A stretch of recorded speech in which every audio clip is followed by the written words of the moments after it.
දැන් අර තියෙනවනේ සමහරලාට මේ දවස්වල කට්ටිය කතා වෙනවා අර මේ දැන් ඕගොල්ලෝ සාහිත්‍ය ඉගෙන ගත්ත පොඩි කාලේ සැලලිහිණි සංදේශෙ මෙච්චර කවි තියෙනවා දැන් උඹලට එක කවියක්වත් මතකද කියලා අවුරුදු දෙකක් තුනක් ගියට පස්සේ ආනවා.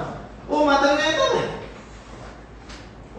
ඒක ඕගොල්ලන්ට මේ සාහිත්‍ය පාඩම් ටික දීලා මෙව්වේ විචාර කරන්න පුරුදු කරලා තියෙන මේ උඹලගේ මුළු ජීවිත කාලෙම ඔය කියන සාහිත්‍ය පාඩම් ටික කටපාඩම් තියෙන නෙමෙයි. මොකද්ද මේ කරන්නේ? මේ සාහිත්‍ය පාඩම් ඉගෙනීම හරහා ඔයාලට නොදැනී ඔයාලගේ ඇතුලේ ඔයාලගේ භාවයන් ගොඩනංවනවා. ඔයාලගේ හැඟීම් ගොඩනංවනවා. ඔයගොල්ලන්ගේ පෞරුෂය ගොඩනංවනවා. දැන් උදාහරණයකට අපිට ඔළුව කැක්කුමක් තිබිලා පැරසිටමෝල් එකක් බිව්වහම ඒ ඔළුව කැක්කුම හොඳ වෙන්නේ පැරසිටමෝල් වල හිතන්නකෝ A B C කියන රසායනික සංකටක තියෙනවා කියලා. ඔළුව කැක්කුම නැති වෙන්නේ A කියන රසායනික සංයෝගයේ එක විදිහකට උදව් වෙනවා. B කියන එක තව විදිහකට උදව් වෙනවා. C කියන එක තව විදිහකට උදව් වෙනවා. අපි පැරසිටමෝල් බිව්වහම ඔළුව කැක්කුම හොඳ වෙලා. ඒක A කියන සංකටක එක විදිහකට වැඩ කළා B තව විදිහකට වැඩ කළා C තව විදිහකට වැඩ කළා අපිට ලෙඩේ හොඳයි. දැන් අපි දන්නවද පැරසිටමෝල් වල තිබිච්ච දේවල් මොනවද කියලාවත්? ලෙඩේ හොඳ වෙලානේ. එතකොට අධ්‍යාපනයේදී ඕගොල්ලන්ට උනත් ද්විතීක අධ්‍යාපනයේදී ඕගොල්ලෝ මේ ඉගෙන ගන්නකොට මේ විෂය මාලාවන් අධ්‍යාපනඥයෝ දාලා තියෙන්නේ ඒ එක එක දේවල් ඕගොල්ලන්ගේ පෞරුෂය එක එක තැන් ගොඩනංවන හින්දා. දැන් ඇත්ත කතාව ඕක අනිත් තැන් වලට අදාළ කරන්නේ. දැන් ඕගොල්ලෝ ගණන් වලට ජ්‍යාමිතිය කරනකොට හරි ඉගෙන ගන්න ප්‍රමේයයන් ඕගොල්ලන්ගේ ජීවිත කාලේ ඊට පස්සේ මතක තියෙනවද? පාරේ යන ගමන් ප්‍රමේයදී කියනවද? හරියට කියලා බඩු ගන්නකොට ප්‍රමේයන් කියනවද? නේ. හැබැයි ඔයා ඒ ඉගෙනගෙන ඔයා ඇතුලේ ජ්‍යාමිතිය පාවිච්චි කරලා ගොඩනගාගෙන තර්ක ඥානය තියෙනවද? ඒ ඔයාටත් නොදැනි යන ඔළුව කැක්කුම නොදැනි හොඳ වෙනවා වගේ ඔයාට නොදැනි ඔයාගේ ඇතුලේ තර්ක ඥානයක් හැදෙනවා. ඒ හැදෙන තර්ක ඥානය ඔයාව හරි තාර්කික මිනිහෙක් කරනවා.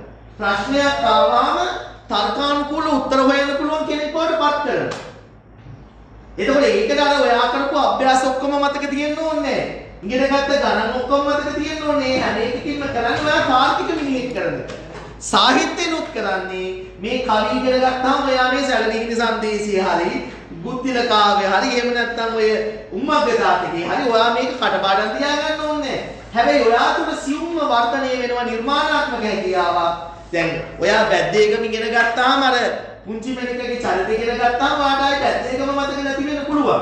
හැබැයි ඒක ඉගෙන ගන්නකොට පුංචි මැනික විඳපු දුක ගැන ඔයා ඇතුලේ ඇති වුණාන පොඩි සහකම්පනයක් එම්පති එකක් ඒක ඇතුලේ ඔයා තුන පොඩි බීජයක් රෝපණය කරලා තියෙනවා. ඊට පස්සේ සමාජය තුනේ මිනිස්සෙක්ගේ දුක දැක්කහම ඒ දුකට සංවේදී වෙන හදවතක් ඔයා ඇතුලේ තියෙනවා.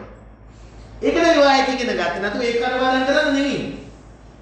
ඔයා ඔය වෙනත් සාහිත්‍ය නිර්මාණයක් බුද්ධිල කාව්‍යයට මොකක් හරි ඉගෙන ගත්තාම ඔයා ඇතුලේ ඇති වෙනවා යමක් නිර්මාණාත්මකව ප්‍රකාශ කිරීමේ හැකියාව ගැන පුංචි බීජයක්.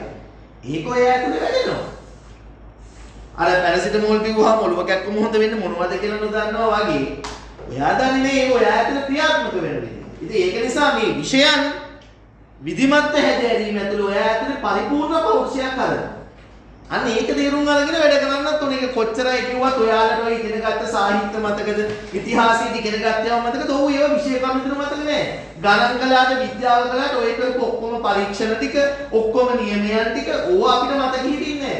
හැබැයි අපි ඇතුලේ හදපු රෝපණය කරපු අර බීජය තියෙනවා.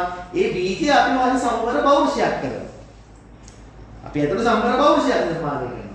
ඒක තේරුම් අරගෙන ඔක ඇතුලේ වැඩ කරන්න. ඒ කියන්නේ දැන් කාලේ යනවනේ දැන් ඕගොල්ලෝ ඔය YouTube, TikTok කරවම පාවිච්චි කරනකොට දකින්න මේව වැඩක් තියෙනවා. දැන් ඉන්න අපේ ළමයි ඇතුලේ තොළු විදිනවා. මේ ඉගෙනගෙන තීරුමක් නේ. එහෙම නේද? එන නෝට් පකිරලා වගේ හිතන්නේ මේ තීරුමක් නේ. මේ ලෝකෙ දියුණු වෙනවා, තාක්ෂණිකව දියුණු වෙනවා. ඒ ඔක්කොම දියුණු වුණත් අරුව ඇතුලේ හැදෙන්න ඕනේ පෞරුෂයක් තියෙනවා. සංස්කෘත ශ්ලෝකයක තියෙනවා. සාහිත්‍ය, සංගීතය වගේ කලා නොදන්න එක. හරියට තිරිසන් සතෙක් වගේ. හැබැයි ඌ හොඳ වෙලාවට තනකොළ කන්නේ නැත්තේ ඇයි අර තිරිසන් සත්තුන්ගේ වාසනාවට. නැත්තම් ඌ අරුණ කන්න තියෙන එකත් කාරිවල කරනවා. ඒකයි.